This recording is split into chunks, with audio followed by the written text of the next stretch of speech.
আচ্ছা, এই ভিডিওতে আমরা সলভ দেওয়ার চেষ্টা করব বিওপি 19-20 সালের ম্যাথের কোশ্চেন নাম্বার 11 থেকে 25 পর্যন্ত যে প্রশ্নগুলো আছে ওগুলো একটু সলভ দেওয়ার চেষ্টা করব, ঠিক আছে?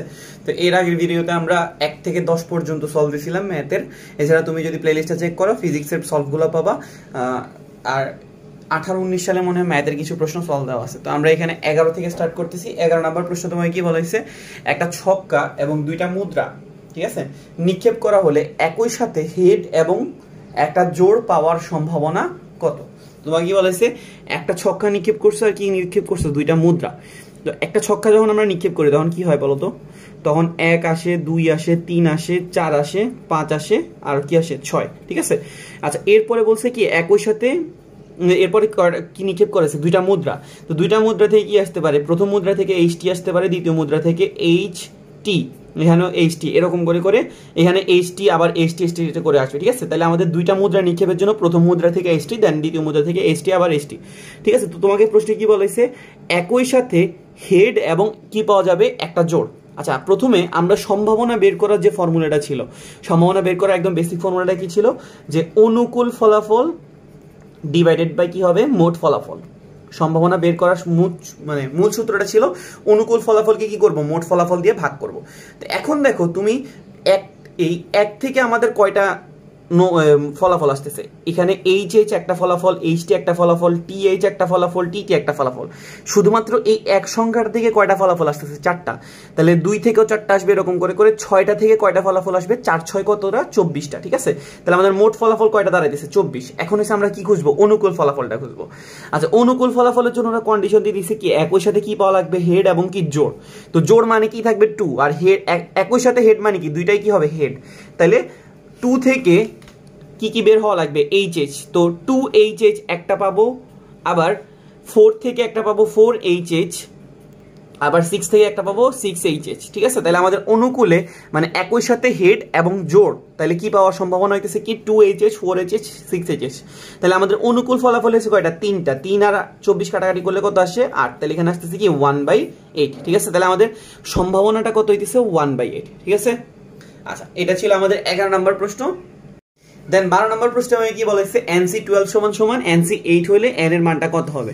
তো তোমাকে এই প্রশ্নে কি বলা হয়েছে, NC12 সমান NC8, ঠিক আছে? এখান থেকে আমাদের কি বের করতে বলছে, n এর মান। তো আমরা একটা কন্ডিশন বা একটা সূত্র আকারে মুখস্থ রাখতে পারি যে NCX সমান যদি NCY হয়, NCX সমান NCY হলে এখান থেকে আমরা দুইটা জিনিস লিখতে পারি। একটা লিখতে পারি x সমান y, একটা লেখা যায় x সমান y, অথবা লেখা যায় x প্লাস y সমান n। দুইটা কন্ডিশন লেখা যায়। যদি NCX সমান NCY হয় তাহলে আমরা x সমান y লিখতে পারি, অথবা x প্লাস y সমান n লিখতে পারি, ঠিক আছে? তো এখন আমাদের NC12 সমান NC8, তাহলে আমরা এখানে 12 সমান 8 লিখতে গেলাম, কিন্তু 12 কি কখনো 8 এর সমান হবে না, 12 কখনোই 8 এর সমান হবে না। তাহলে এখন আমাদের কি করতে হবে, আর একটা যে সেকেন্ড যে কন্ডিশন আছে, সেকেন্ড যে কন্ডিশনটা x প্লাস y সমান n, ওইটা খাটাইতে হবে। তাহলে আমরা এখান থেকে কি লিখতে পারবো, 12 প্লাস 8 সমান কত, n। প্রথম কন্ডিশনটা খাটাইলাম, দেখলাম যে আসতেছে না, তাহলে দ্বিতীয় কন্ডিশনটা খাটাইলে x প্লাস y সমান n, তাহলে 12 প্লাস 8 সমান n। তাহলে n এর মানটা কত আসতেছে, 20, ঠিক আছে? তাহলে আমাদের n এর মানটা যেটা চাইছিল, n এর মানটা কত আসতেছে, 20। আচ্ছা, তো তারপরে কি বলেছে, যদি টাইম শব্দটা পূর্ণবিন্যাস করা হয়, এখানে একটু মনে হয় ভুল আছে, একটু দাঁড়াও। আচ্ছা, তো এখানে টাইম শব্দটার যেটা বলা হয়েছে, এটা কিন্তু আমরা পূর্ণবিন্যাস করার ব্যাপারটা যে বলতেছি, বিন্যাস করার সময় আমাদের এখানে ইংরেজি ওয়ার্ড ছিল, ঠিক আছে? প্রশ্নে ইংরেজি ওয়ার্ড ছিল। যদি টাইম শব্দটা পূর্ণবিন্যাস করা হয় তাহলে কতগুলোতে স্বরবর্ণ দিয়ে কি হবে, শুরু হবে। তোমাকে প্রশ্নে কি বলছে, যদি তুমি টাইম শব্দটা পূর্ণবিন্যাস করো তাহলে কতগুলোতে কি হবে, স্বরবর্ণ দিয়ে শুরু হবে। আচ্ছা, প্রথমত আমাদের টাইম শব্দটার মধ্যে কি আছে, স্বরবর্ণ কয়টা আছে, আই আছে আর ই আছে। আর টাইম শব্দটার মধ্যে কি টোটাল স্পেস আছে কয়টা, 4টা, ঠিক আছে? তো আমাদের প্রথম প্লেসটাতে কি থাকতে হবে, স্বরবর্ণ। স্বরবর্ণ আমাদের হাতে আছে কয়টা, 2টা। তো 2টা থেকে একটাকে আমি বসাইতে পারি কত ভাবে, 2p1, ঠিক আছে? 2টা ওয়ার্ড স্বরবর্ণ বলছে, প্রথম প্লেসটাতে কে থাকতে হবে, স্বরবর্ণ। আমার কাছে স্বরবর্ণ ছিল কয়টা, 2টা। 2টা থেকে একটাকে বসাইতে পারি কত ভাবে, 2p1। এখন কি আমার কাজ শেষ হয়েছে, না, কাজ যতক্ষণ শেষ হবে না ততক্ষণ কি করব, গুণ করব। মানে অসম্পূর্ণ কাজের যোগ গুণ, আর সম্পূর্ণ কাজে কি করা লাগে, যোগ। আচ্ছা, এরপরে দেখো আমাদের কাছে এখন প্লেস আছে কয়টা, 3টা, আর বাকি ওয়ার্ড আছে কয়টা। আমি এখানে কিন্তু 2টা থেকে কয়টাকে বসেছি, একটা, মানে 2টা স্বরবর্ণ থেকে একটা স্বরবর্ণকে বসেছি। তাহলে এখন আমার কাছে হাতে আছে কয়টা স্বরবর্ণ, একটা স্বরবর্ণ। আর ব্যঞ্জন বর্ণ কয়টা আছে, ব্যঞ্জন বর্ণ আছে টি আর এম, দুইটা, তার মানে টোটাল আসতেছে কয়টা? তিনটা। আর প্লেস আছে কয়টা? তিনটা। তাহলে তিনটার মধ্যে তিনটা প্লেসে তিনটাকে বসাইতে পারি কত ভাবে? 3p3 ভাবে। তাহলে এটা হইতেছে কত? 2p1 into 3p3। কেমন হচ্ছে আবার বলি, আমাদের টোটাল জায়গা ছিল 4টা, তো প্রথম জায়গায় কি বলছে? সর্বর্ণকে বসাইতে। তাহলে আমরা কি করব? প্রথম জায়গায় সর্বর্ণকে কি আছে? আই আর ই থেকে যে কোনো একটাকে বসাবো। দুইটা থেকে একটাকে বসাইতে পারি 2p1, বসানোর পর একটা আছে আর ব্যঞ্জন বর্ণ আছে দুইটা, তাহলে টোটাল আছে তিনটা, তাহলে আসতেছে কত? 3p3। ঠিক আছে, তো এখন আমরা কি করবো? এটা কেমনে সলভ করবো? 2p1 এর মান কত বলো তো? 2p1 কে কি লেখা যায়? 2 factorial divided by 2 minus 1 factorial. ঠিক আছে, আর 3p3 কে কি লেখা যায়? 3 ফ্যাক্টোরিয়াল 3 মাইনাস 3 ফ্যাক্টোরিয়াল। এটা কিসের সূত্র লিখলাম? এটা লিখছি আমরা এনপিআর এর ফর্মুলা। এনপিআর এর ফর্মুলাটা কি ছিল? n factorial divided by n minus r factorial. ঠিক আছে, এটা কি লেখা যায়? 2 ফ্যাক্টোরিয়াল 2 মাইনাস 1 ফ্যাক্টোরিয়াল। 2 ফ্যাক্টোরিয়াল মানে কি বলতো? 2, আর 2 মাইনাস 1 ফ্যাক্টোরিয়াল মানে কি? 1 ফ্যাক্টোরিয়াল। এটা মানে কি আসবে? 1। আর 3 ফ্যাক্টোরিয়াল মানে কত? 6, আর 3 মাইনাস 3 মানে কত? 0 ফ্যাক্টোরিয়াল। 0 ফ্যাক্টোরিয়াল মানে কত? 1। 3 6 দুগুণে কত? 12। তাহলে আমাদের আনসারটা কত দাঁড়াইছে? 12। তাহলে যদি টাইম শব্দটাকে পুনর্বিন্যাস করা হয় তাহলে আনসারটা হবে কত? 12। এটা আমাদের অপশনে ছিল, কিন্তু প্রশ্ন অনুসারে আসলে আনসারটা 12 হওয়া উচিত না। ওরা যে প্রশ্নটা লিখছে ওই প্রশ্ন অনুসারে আনসারটা হওয়া উচিত 11, কারণ পূর্ণবিন্যাস করতে বললে আমাদের কি করা লাগে? 1 বিয়োগ করা লাগে, কিন্তু আমাদের অপশনে 11 ছিল না। অপশনে কি ছিল? কত ছিল? 6 ছিল, 12 ছিল, 24 ছিল, আর কত ছিল? 32। ঠিক আছে, তো 12 কি হবে আনসার? ঠিক আছে, তাহলে ওদের যদি 12 আনসারটা হইতে হয় তাহলে পূর্ণবিন্যাসটা থাকবে না, শুধুমাত্র বিন্যাস বলবে। আর যদি পূর্ণবিন্যাস বলতো তাহলে কি করতাম? এক কি করা লাগবে? বিয়োগ করা লাগবে। 4 নাম্বার প্রশ্নে আমাকে কি বলেছে? ইন্টিগ্রেশন অফ কস, তারপরে কি কস সাইন এক্স ডিএক্স এর মান কত? আমি প্রশ্নটা একটু আরেক জায়গায় লিখি। তোমাকে কি বলেছে? Integration of cos sine x এর মান কত? এটা কেমনে বের করব? ইন্টিগ্রেশন করা লাগবে। Integration of cos sine x. ঠিক আছে, সরি, ইন্টিগ্রেশন অফ এটা কস এক্স, এটা হবে cos x into cos sine x. আচ্ছা, ভালো কথা, আমার এটা কি করা লাগবে? ইন্টিগ্রেশন করা লাগবে। এখানে কয়টা রাশি বলো তো? এখানে কিন্তু আমরা দেখতেছি দুইটা রাশি, একটা cos x আর একটা হচ্ছে কি cos sin x। কয়টা রাশি? দুইটা রাশি। এখন এই দুইটা রাশিকে কেমনে ইন্টিগ্রেশন করব? তা আমরা জানি যে দুইটা রাশি যখন গুণ আকারে থাকে আমরা একটা কাজ করতে পারি, একটা হচ্ছে uv দেওয়া আর একটা হচ্ছে z ধরা। যখন দুইটা রাশি থাকবে তখন আমরা একটা কাজ করতে পারি z ধরে করা, আর একটা হচ্ছে কি uv দেওয়া। z কখন ধরবো? যখন একটা রাশিকে ডিফারেন্সিয়েশন করলে অপর রাশি আসে। যেমন আমাদের এখানে যে sin x টা আছে, এই sin x কে ডিফারেন্সিয়েশন করলে কি আসতেছে? cos x। তাহলে আমরা sin x টাকে z ধরি। ঠিক আছে, sin x টাকে আমরা কি করি? z ধরি। sin x এর ডিফারেন্সিয়েশন করলে কি আসে? cos x, আর এই পাশে আসবে কত? dz by dx। তাহলে দেখো cos x dx এর মানটা কি দাঁড়াইতেছে? dz। ঠিক আছে, তাহলে আমাদের cos x dx এর মানটা কি দাঁড়াইতেছে? dz। আর এখানে cos sin x এর জায়গায় আমরা কি বসাতে পারি? z। তাহলে এখানে কি হইছে? Integration of cos z dz। cos z কে যখন আমরা ইন্টিগ্রেশন করব তখন আমরা কি পাবো? sin z। cos z কে যখন আমরা ইন্টিগ্রেশন করব তখন আমরা ইন্টিগ্রেশন করলে কি পাবো? sin z। এবারে কি করব? শেষে আমরা z এর মানটা বসাই দিব। z এর মানটা কত ছিল? sin x। তাহলে আনসার হইছে কত? sin x। ব্যাপারটা কি বুঝতে পারছি? আমাদের 4 নাম্বার প্রশ্ন ছিল ইন্টিগ্রেশনের problem, cos x into cos sin x। তো এখানে আমরা z ধরছি কাকে? sin x কে। sin x এর ডিফারেন্সিয়েশন করলে কি আসে? cos x। ঠিক আছে, তাহলে cos x dx হয়ে গেছে dz, আর cos sin x এর ভিতরে যেটা ছিল এটাকে আমরা z বলছি, cos z কে ইন্টিগ্রেশন করলে sin z, দেন আমরা মান বসাই দিছি। ঠিক আছে, আচ্ছা, এরপরে 5 নাম্বার প্রশ্নে আমাকে কি বলা হয়েছে? যে ddx of root over 1 divided by e to the power x। তোমার কাছে কিসের মান চাইছে? ddx 1 divided by root over পুরোটা আছে e to the power x। ঠিক আছে, তোমার কাছে এটার মান চাইছে। আচ্ছা, প্রথমত 1 by e to the power x কে কি লেখা যায় বলো তো? 1 by e to the power x কে কি লেখা যায়? e ইনভার্স x লেখা যায় নাকি যায় না? যায়, কারণ আমরা জানি যে ভাগ আকারে থাকলে উপরে উঠলে পাওয়ারটা কি হয়ে যাবে? মাইনাস। তাহলে 1 by e to the power x কে কি লেখা যায়? e to the power minus x। ঠিক আছে, আচ্ছা, এখন দেখো রুটটাকে যদি তুলতে হয় তাহলে আমরা কি করব? আমরা জানি যে রুট তুলতে হলে একটা কি দেওয়া লাগে? হাফ। তাহলে আমাদের মাইনাস x এর সাথে যখন আমরা হাফ গুণ করব তাহলে এটা কি হবে? Minus x/2। আচ্ছা, এবারে হচ্ছে কি e to the power minus x/2 কে কি করব? ডিফারেন্সিয়েশন করব। e to the power x K differentiation করলে কি পাওয়া যেত? e to the power x। এখন আমি কাকে x মনে করছি? মাইনাস x/2 কে। ওকে ডিফারেন্সিয়েশন করলে কি আসে? Minus half. তাহলে এখানে কি আসতেছে? -2 e to the power minus x divided by 2। ঠিক আছে, তাহলে আমাদের आंसर কি দাঁড়াইতেছে? -2 e to the power minus x divided by 2। ঠিক আছে, আচ্ছা, এটা ছিল 5 নাম্বার। দেন 6 নম্বরের প্রশ্নে কি বলেছে? log x এর অন্তরক সহগ কি জিনিস? ডিফারেন্সিয়েশনের বাংলা হইতেছে অন্তরক সহগ। তো আমাকে কাকে অন্তরক সহগ বের করতে বলছে? log x। ঠিক আছে, কাকে অন্তরক সহগ বের করতে বলছে? log x। তো আমরা এখানে অন্তরক সহগ বলা মানে কি? ডিফারেন্সিয়েশন করা।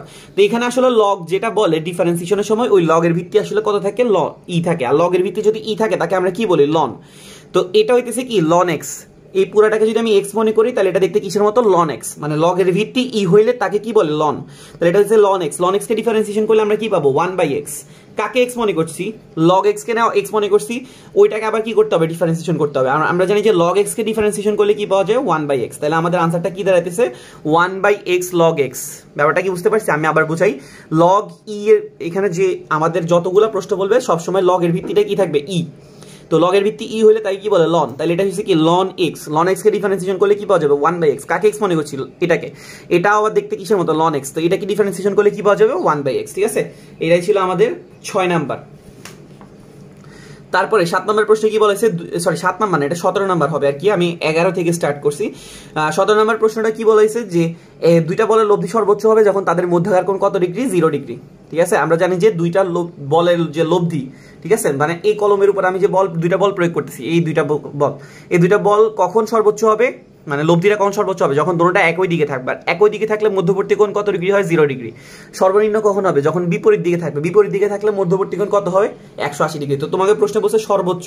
ঠিক আছে, আচ্ছা দেন 8 নম্বর প্রশ্ন বলেছে একটা ফাংশন বলেছে f of x সমান x divided by modulus of x। এটার কি কত, বিস্তার কত, কি দেওয়া আছে, একটা ফাংশন দেওয়া আছে x divided by modulus of x। তোমার কাছে এটার মান কি জানতে চাইছে, বিস্তার। বিস্তার মানে কি বলতো, রেঞ্জ।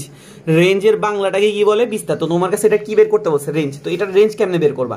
আচ্ছা রেঞ্জের সংজ্ঞাটা কি ছিল, তোমরা যদি চেক করে দেখো আমার এখানে ডোমেইন রেঞ্জের একটা প্লেলিস্ট আছে, ওই প্লেলিস্টে যত রকমের ডোমেইন রেঞ্জ আছে সবগুলো আছে।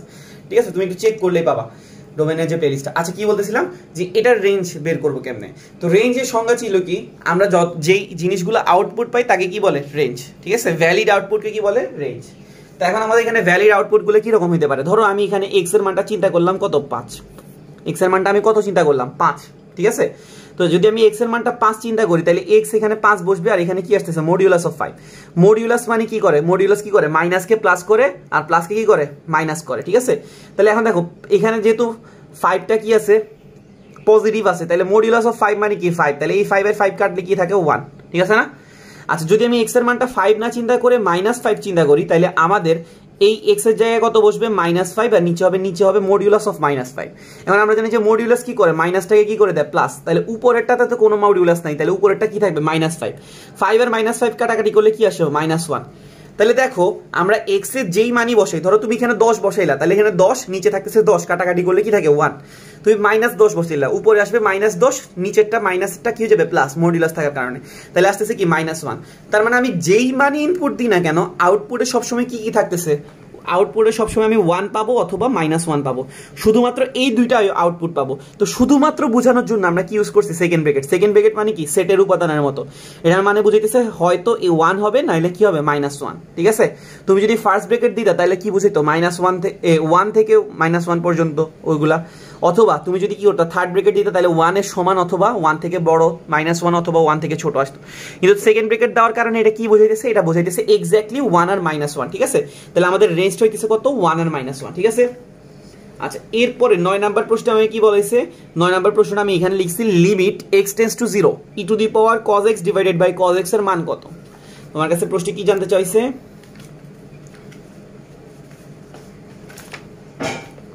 তোমার কাছে প্রশ্ন জানতে চাইছে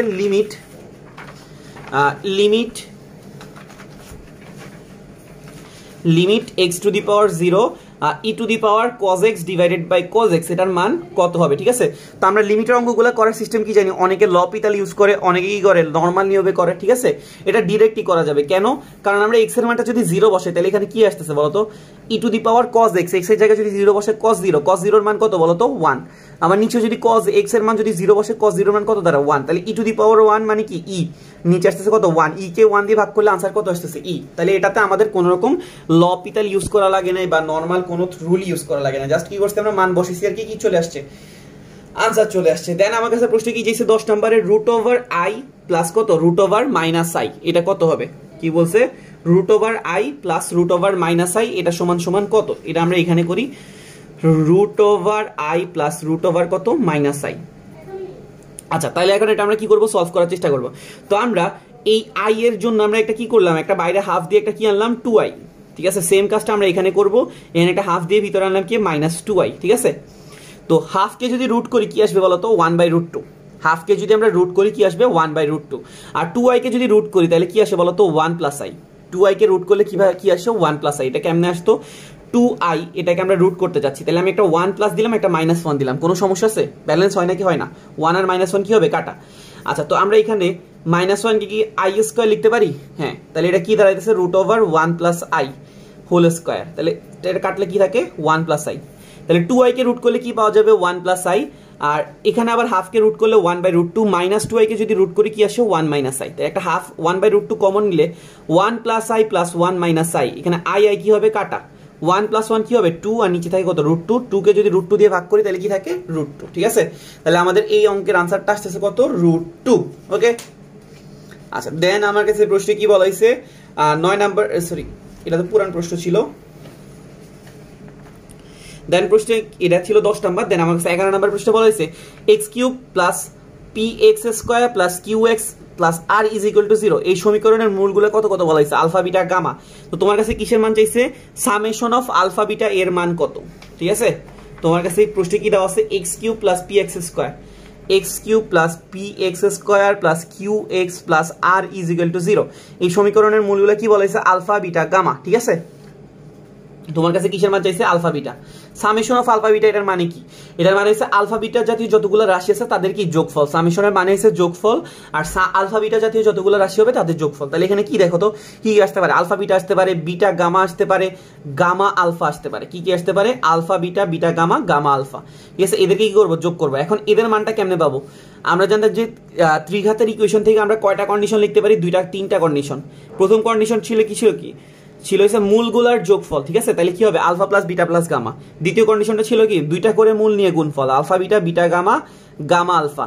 3 নাম্বার কন্ডিশনটা ছিল আলফা বিটা গামা। ঠিক আছে, তো আমাদের প্রশ্নে যে মানটা চাইছে সামেশন অফ আলফা বিটা, এটার মানে হচ্ছে alpha beta, beta gamma, gamma alpha. এটা কেমনে বের করব, এটা হচ্ছে কি 2 নাম্বার কন্ডিশন। আমরা জানতাম যে প্রথম কন্ডিশন সমান সমান কি লিখতাম -b/a, কি লিখতাম -b/a। b ছিল x² এর সহগ, a ছিল x³ এর সহগ, আর এখানে আমরা লিখতাম কি c/a, c ছিল x এর সহগ, x এর সহগটা হচ্ছে কত q, আর x³ এর সহগটা হচ্ছে কত 1। তাহলে q কে যদি 1 দিয়ে ভাগ করি তাহলে আনসারটা কত দাঁড়াইতেছে q।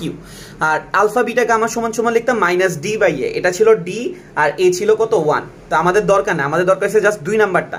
তো 2 নাম্বারটা কেমনে বের করছি alpha beta, beta gamma, gamma alpha, এটা সমান সমান কি ছিল c/a, c ছিল x এর সহগ আর a ছিল x³ এর সহগ। ঠিক আছে, আচ্ছা দেন আমার কাছে পরের প্রশ্ন আমার কাছে কি জানতে চাইছে কোন অধিবৃত্তের উৎকেন্দ্রিকতা কি হইলে হইলে তোমার কাছে কি বলছে এর মানটা কত হবে। ঠিক আছে, তা আমরা জানতাম যে কি কোনিক্সের যে চ্যাপ্টারটা ছিল ওখানে কি কি ছিল পরাবৃত্ত, উপবৃত্ত আর অধিবৃত্ত। তো প্রথমে ছিল পরাবৃত্ত, পরাবৃত্তের জন্য এর মানটা কত হবে 1। তারপরে ছিল কি উপবৃত্ত, উপবৃত্তের জন্য এর মানটা কি হবে 1 থেকে ছোট। ঠিক আছে, উপবৃত্তের জন্য এর মানটা ছিল কি 1 থেকে ছোট, আর অধিবৃত্তের জন্য এর মানটা কত ছিল 1 থেকে বড়।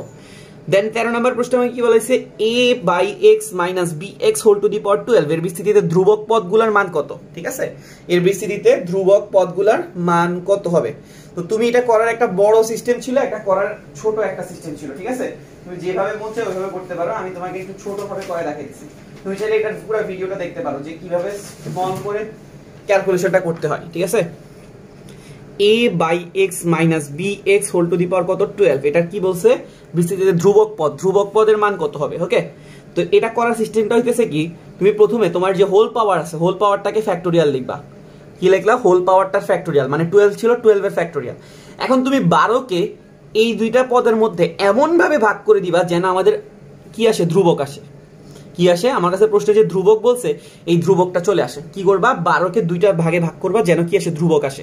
তো ধ্রুবক জিনিসটা কি, ধ্রুবক জিনিসটা ছিল যার মধ্যে কি নাই কোনো রকম চলক নাই, তাকে কি বলে ধ্রুবক।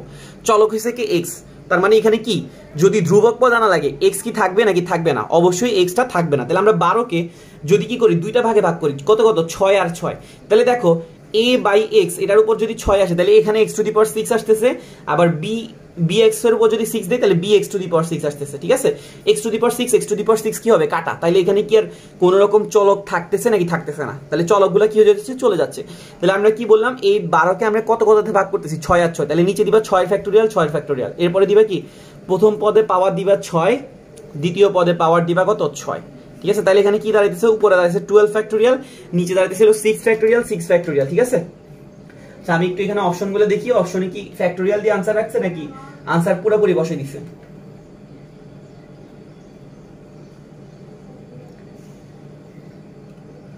আচ্ছা, ওরা এগুলোকে আনসারের এ আকারে রেখে দিছে, মানে ফ্যাক্টোরিয়াল আকারে রেখে দিছে। তো 12 ফ্যাক্টোরিয়াল বাই 6 ফ্যাক্টোরিয়াল 6 ফ্যাক্টোরিয়াল, এটার মানে কি? এটার মানে হচ্ছে 12c6, 12 factorial divided by 6 factorial 6 factorial, এটার মানে হচ্ছে কত? 12c6। ওকে, আচ্ছা, তারপরে এবার দেখো তো a টু দি পাওয়ার 6 আর নিচে আছে কত? x টু দি পাওয়ার 6, মাইনাসের উপর যদি পাওয়ার থাকে, জোর পাওয়ার থাকে, তাহলে এটা কি হয়ে যাবে? প্লাস। তাহলে b to the power 6 x to the power 6, x to the power 6 x to the power 6 কি হবে? কাটা। তাহলে এটা কি দাঁড়াইতেছে? 12c6 a to the power 6 b to the power 6, ঠিক আছে? আচ্ছা, তোমার প্রশ্ন থাকতে পারে যে এটা মানে 12c6 কেমনে বুঝলেন? আমরা একটা NCR এর ফর্মুলা জানতাম যে n factorial r factorial n minus কত? r factorial. তুমি 12c6 কে যদি এই NCR এর ফর্মুলা দাও, এটা কিন্তু চলে আসবে। এই কারণে এটাকে আমরা কি লিখতে পারি? 12c6। তাহলে আমাদের আনসারটা হচ্ছে কত? 12c6 a to the power 6 b to the power 6। Okay, আর যদি তোমরা আগে যেভাবে করে আসতা সৃজনশীল ওইভাবে করতে চাও, আর নাম্বার পদ বের করে দেন ওইভাবে করতে পারো, আরো একটা শর্টকাট ছিল ওইভাবেও করতে পারো, কোনো সমস্যা নেই। আচ্ছা, দেন 14 নম্বর প্রশ্নে কি বলেছে? কোন বিন্দুতে p আর 2p মানের বল ক্রিয়াশীল, প্রথম বলটাকে দ্বিগুণ করে দ্বিতীয়টার মান 8 একক বৃদ্ধি করলে লব্ধিটা কি থাকে? অপরিবর্তিত থাকে। তো তোমার কাছে কিসের মান জানতে চাইছে? তোমার কাছে জানতে চাইছে যে লব্ধির মানটা কত হবে, ঠিক আছে? তো এই অঙ্কটা করার খুব ইজি একটা ওয়ে হয়েছে কি, তোমাকে যদি বলে কোন বিন্দুতে p আর 2p মান ক্রিয়াশীল, প্রথম বলটাকে দ্বিগুণ আর দ্বিতীয় বলটাকে যদি তোমাকে বলে যে কিছু একটা একক বাড়াইছে এবং লব্ধিটা কি আছে? অপরিবর্তিত থাকে, তাহলে তোমার আনসারটা হবে কি? যত একক বাড়ানো হয়েছে বলা হয়েছে তার অর্ধেক। আনসারটা কত হবে? তোমাকে যদি এই রকম সেম ফরম্যাটের প্রশ্ন থাকে এবং যত একক বাড়াইতে বলবে, আনসারটা হবে তার অর্ধেক। তো এখানে তোমাকে কত একক বাড়াইতে বলছে? 8 একক।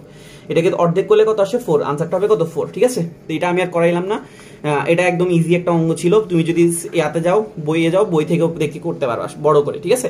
তো অসমতার মধ্যে এটা সমাধান করতে বলছে। কি বলছে? 5 - 4x modulus greater than or equal কত? 4। এটা তোমাকে কি করতে বলছে? সমাধান করতে বলছে। তো এটা সমাধান করবো কেমনে?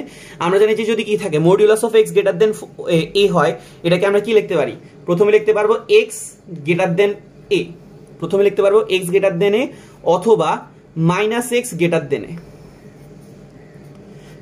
-x greater than. প্রথমে আমরা লিখতে পারবো কি? এটাকে তুমি যদি x মনে করো আর এটাকে যদি a মনে করো, তাহলে modulus of x greater than a হইলে এটা কি লেখা আছে? x গ্রেটার দেন a অথবা -x গ্রেটার দেন a। এখান থেকে আমরা আনসারটা কি পাইতেছি? দেখো তো, 5 4 এদিকে নিয়ে আসলে কি হয়ে যাবে? 1, ঠিক আছে? -4x টা এই পাশ থেকে পাশে নিয়ে আসলে কি হবে? 4x, ঠিক আছে? তাহলে এখানে কি আসতেছে? x less than or equal কত? 1/4, ঠিক আছে? কি আসতেছে? x less than or equal শুধু 1/4। ওকে, আর এটা যদি আমরা সলভ করি তাহলে এখানে কি দাঁড়াইতেছে? এখানে দাঁড়াইছে -4 + 4x greater than or equal কত? 4, ঠিক আছে? তাহলে এখানে কি দাঁড়াইতেছে? 4x greater than or equal -5 টা এই পাশ থেকে পাশে নিলে কি হয়ে যাবে? +5, 4 আর 5 কত হয়ে যাবে? 9। তাহলে এখানে কি দাঁড়াইতেছে? x greater than or equal কত? 9/4, ঠিক আছে? তাহলে আমাদের আনসারটা হইতেছে কত? x এর মান 1/4 থেকে ছোট অথবা 9/4 থেকে বড়। তো ওরা আনসারটা কি এইভাবে রাখছে? না, ওরা এটাকে ব্যবধি দিয়ে প্রকাশ করছে। আচ্ছা, x এর মান 1/4 থেকে বড়, এটার মানে কি বলতো? 1/4 যদি এই জায়গায় হয় তাহলে এটার বাম দিক না? 1/4 থেকে ছোট, সরি 1/4 থেকে ছোট মানে কি? 1/4 এর কোন পাশ? ডান পাশ না বাম পাশ? বাম পাশ। বাম পাশটা কি? -ইনফিনিটি না? এইটাকে আমরা প্রকাশ করতে পারি কি? -ইনফিনিটি থেকে কত? 1/4। এখন 1/4 এর সাথে যেহেতু এখানে ইকুয়াল আছে, তাহলে আমরা থার্ড ব্র্যাকেট ইউজ করবো, আর ইনফিনিটির সাথে সবসময় কি ইউজ করি? First bracket. এরপর ইউনিয়ন দিব, ঠিক আছে? এরপর হচ্ছে 9/4 থেকে বড়, তো 9/4 দিলাম, বড় হইলে এটা কি হবে? ইনফিনিটি পর্যন্ত, আর এখানে আমরা কি দিয়ে দিলাম? থার্ড ব্র্যাকেট, ঠিক আছে? এটাই কি আমাদের আনসার? -ইনফিনিটি থেকে 1/4। আচ্ছা, আমরা যখন আনসারটা চেক করলাম একটু দেখলাম যে প্রশ্নে একটু প্রিন্টিং মিস্টেক আছে, মানে লিখার টাইপে মিস্টেক আছে। এটা 4x এর জায়গায় 2x হবে, ঠিক আছে? এটা 2x, ঠিক আছে? এটা 2x হলে এটাও 2x, এটাও 2x, তাহলে এটা হাফ 1/4 এর জায়গায় কি আসতেছে? 1/2, ঠিক আছে? এটাও 2x হবে, এটাও 2x হবে, তাহলে এটা 9/4 এর জায়গায় কত আসবে? 9/2। তাহলে এটা 1/4 এর জায়গায় হবে 1/2, আর এটা হবে 9/4 এর জায়গায় হবে কত? 9/2, ঠিক আছে? তাহলে আমাদের আনসারটা হচ্ছে -ইনফিনিটি থেকে কত? হাফ, -ইনফিনিটি থেকে হাফ, তারপর 9/2 থেকে ইনফিনিটি, ঠিক আছে? এটাই হচ্ছে কি আমাদের সলিউশন। তো আমাদের ম্যাথের 19-20 সালের ম্যাথের যে প্রশ্নগুলো ছিল সবগুলাই সলভ হয়েছে। এর আগের ভিডিওতে তুমি 1 থেকে 10 পর্যন্ত সলভ পাবা, আর এই ভিডিওতে আমরা 11 থেকে 25 পর্যন্ত সলভ দেওয়ার চেষ্টা করছি, ঠিক আছে? তো কোনো সমস্যা হলে আমাকে জানাতে পারো। ভিডিও দেখার জন্য ধন্যবাদ। চ্যানেলে নতুন হলে অবশ্যই সাবস্ক্রাইব করবা, ঠিক আছে? আর ফ্রেন্ডদের সাথে শেয়ার করবা, ঠিক আছে? Facebook group, page, Telegram group সবকিছু লিংক তুমি ডেসক্রিপশনে পাবা। ওকে, আল্লাহ হাফেজ।